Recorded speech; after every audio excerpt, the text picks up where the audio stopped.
second take on getting the Back from COVID-19 episode done.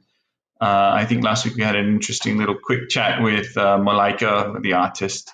But today we're just going to have a quick session as well, just to say hi to everybody. We're also ending off the year. This will be our last show for the year before we start again in January.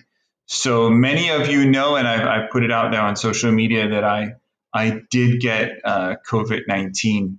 I think it was, what was it called? Stage 2. I don't know what variant. I didn't ask them. I was like, I wasn't sure what variant I got, but it wasn't a pleasant variant, whichever one it was, let me tell you. So a lot of people I've spoken to in the last couple of weeks, I've told a little bit of the story too. So I just wanted to share with everyone my experience, and also to thank everyone who helped me get through the experience, and then kind of give some ideas on if anyone is concerned about COVID-19 still, and how to get through it from an emotional point of view, from a physical point of view, and from a resources point of view. One of the things I did very quickly on was get my hands on an oxygen concentrator, just in case. Fortunately, my oxygen levels never dropped down where it was necessary, but I'm using it now as a recovery tool. And I've got to thank Rizal. Hi, Rizal. Thank you for your efforts in getting me one of those really good oxygen concentrators. And that so on that note, I just want to start the list of thank yous, especially, of course, to my dear wife, who really puts up with a lot of stuff at the best of times. And my she was wonderful. Of course, I was quarantined at home. I didn't have to go to hospital. But when we found out that I did have it, luckily she was out of the house that morning visiting family members, and I was home alone. And because one of our team members also got COVID-19, and that was on a Monday morning, and so I was home, and then said, "Oh, check if you've got it." So we did the test. Unfortunately, it was positive. I did it again just in case, and then I just told my wife, you can't come home. You quite literally can't come home. And I told her to go and check into a hotel, and fortunately, she was able to do so, and she didn't get any contact with me while I was positive. And the kids were also safe, which was also wonderful. But I think she put up with a lot of. She's doing some stuff over there. She put up with a lot of. I guess she got to practice her patience. In terms of being stuck in a hotel room, I think many of us who have been through quarantine or lockdown have experienced that. So.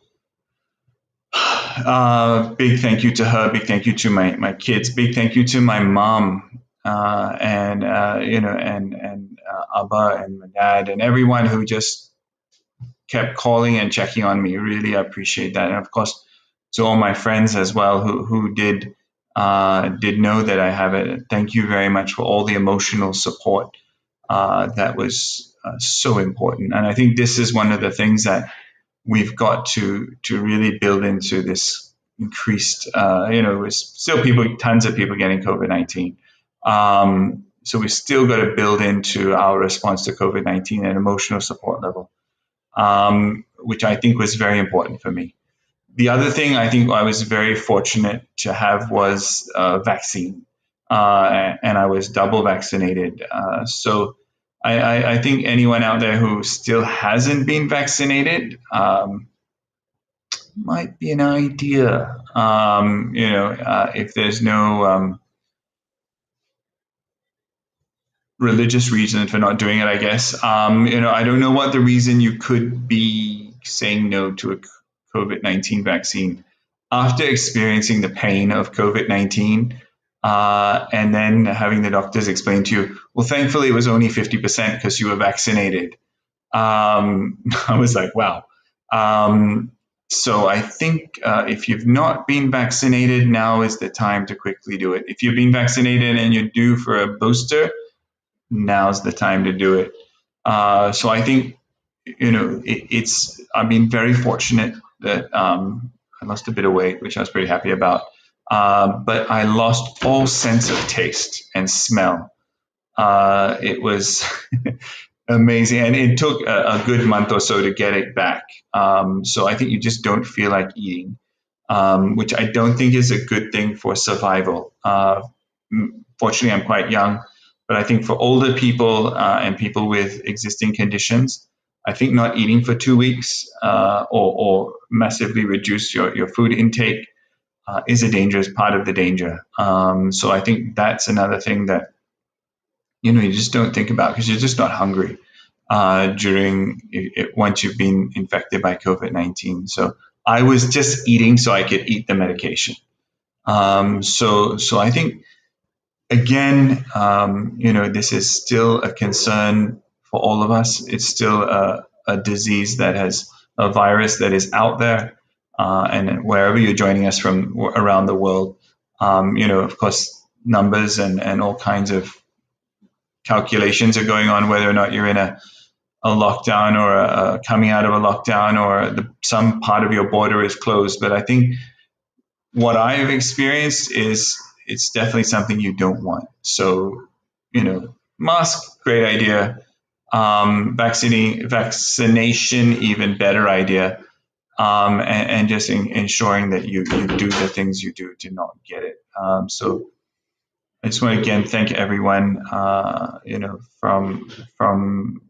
from the bottom of my heart, everyone who gave me the emotional support and also my team at the office, who I think were amazing. They kept getting things done without me, and I was really happy about that. So I want to thank everyone, in our team, whether it's the extended team or just, the core team. I really appreciate everyone's efforts in getting me through COVID-19, and keeping a semblance of order in the work that we do as well. So with that, if I've forgotten anybody by name, I apologize.